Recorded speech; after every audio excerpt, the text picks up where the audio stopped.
Here we are with selection 2 for April 26th. This selection is jazz, some country, and a lot of soul. So, yeah, quite different to the first selection. Let's start here. Thelonious Monk, Mysterioso. It's a beautiful sleeve with obi. Some of the sleeve hidden by the obi in this case. It's a live album on the Riverside label. I think it was recorded 57 or 58. Why is this record my lead-off record? Well, it's probably because one of the all-time great music critics, Robert Christgau, who was the legendary reviewer of Village Voice and many other American institutions, and still is very active online right now. I subscribe to his newsletter, and it's a funny read, although he is getting on in years. He described in 2009, on an article he wrote on the Barnes & Noble Review, that Mysterioso was his favourite album of all time.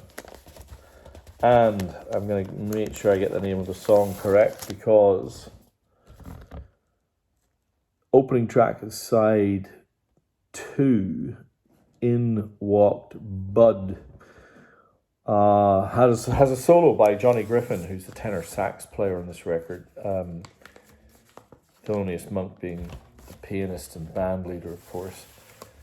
Plays a 5-minute solo that Robert Christgau describes as his favourite 5 minutes in the history of music. Now there's a recommendation. A few more jazz records here. Thad Jones, a favourite with the club. This is an early recording, one of his first as a band leader, Mad Thad. This is on the Jazz Historical Recordings label. Very mellow, kind of atmospheric album that I like very much. Maybe not quite as much as I like this record, though. This record arguably could be in classic rock as much as in jazz, but I put it in jazz because of the kind of the leanings. As you listen to it, it's not straightforward. That is Nightfly, Donald Fagen. 1982, his first solo album. Had an astonishing run of records in the 70s with Steely Dan, of course. This record, Nightfly, you can see he's a late night DJ in the booth. And he's very openly critical of himself on this record. It's a warts and all recording. And he poured over it. The level and exactitude of the arrangements and the playing and the harmonies, it's otherworldly in places, and is often used in many a record store to test out the dynamics of a system. He went into therapy after releasing this album, as he described in his own autobiography, which I've got on a shelf somewhere. And he describes how he lived on a diet of antidepressants for quite some time, but managed to come out of his funk. But what a piece of art to showcase where he was. Not an easy listen, but a compelling one. Now, what about this? Miles Davis, 4 and More, recorded live in concert with Herbie Hancock.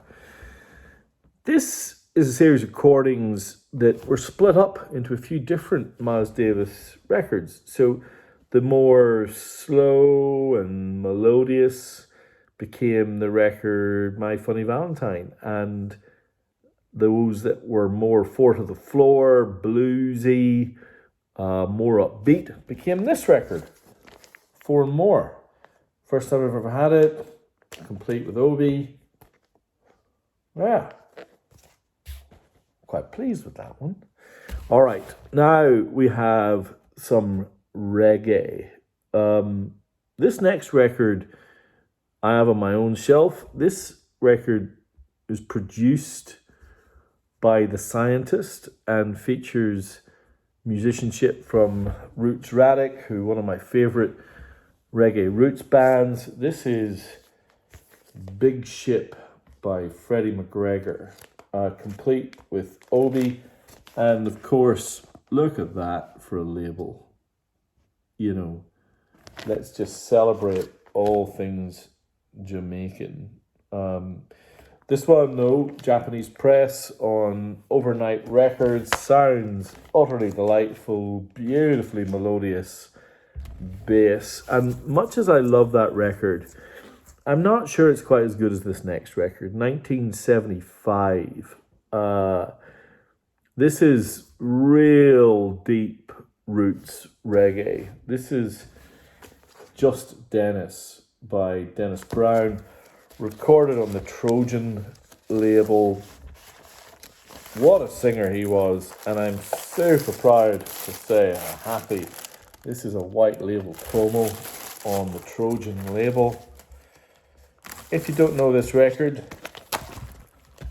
give it a spin right from the off. It's he's a very young man when he made this album, but he sounds mature and beautiful. It's really something else.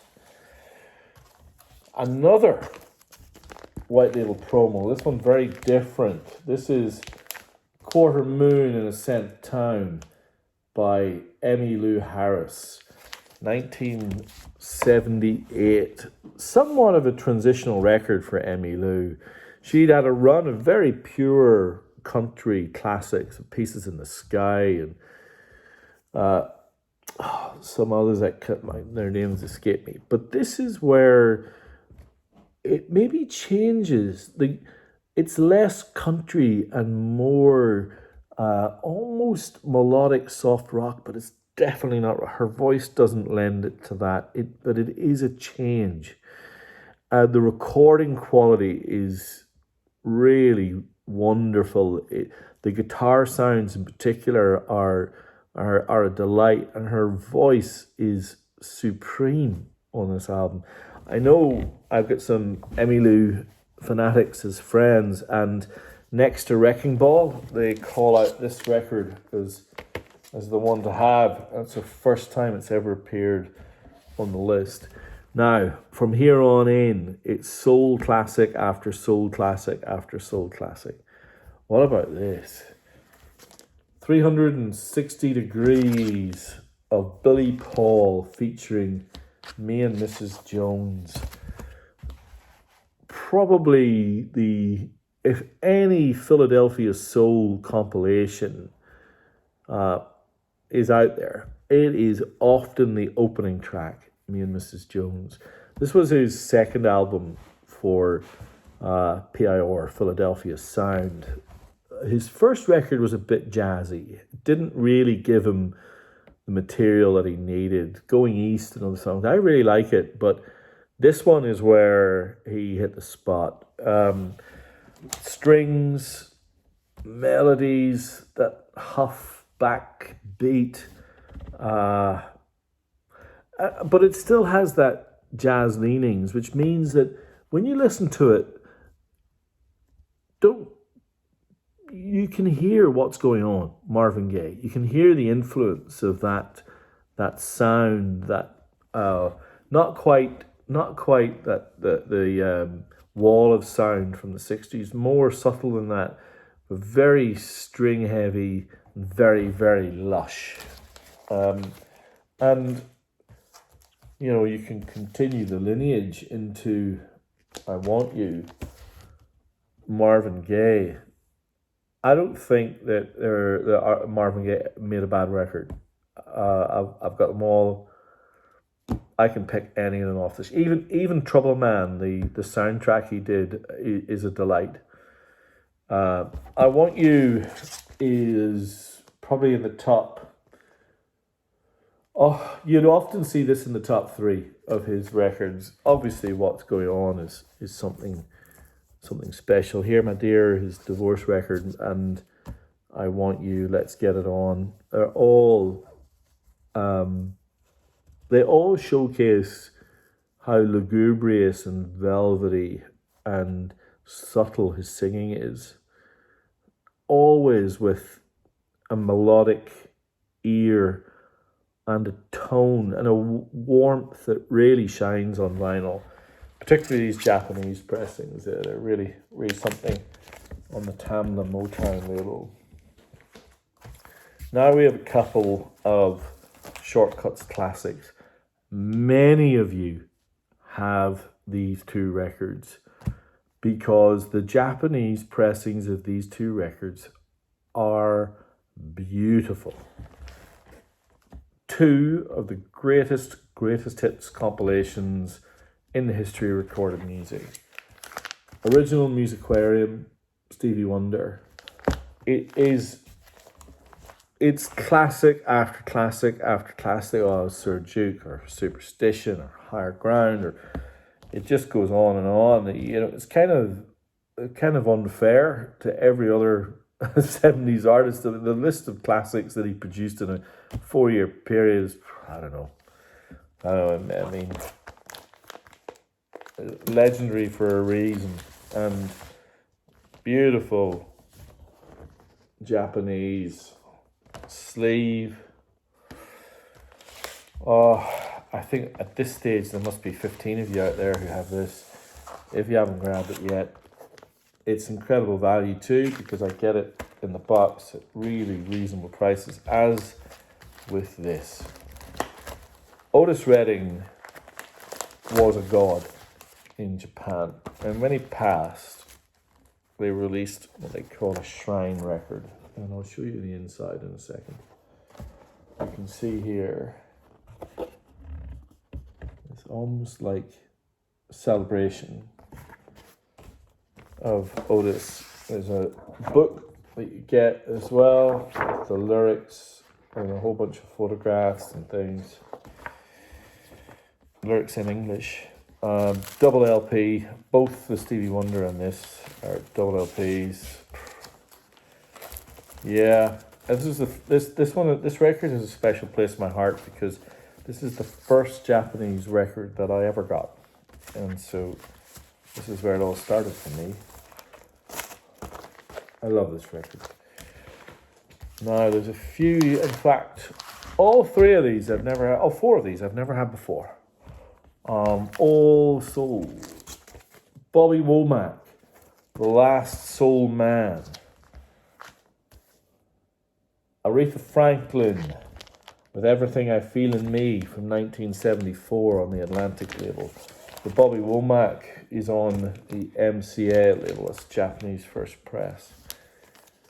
This is the first record that Stevie Wonder ever recorded where he owned everything back to front. He had full creative control.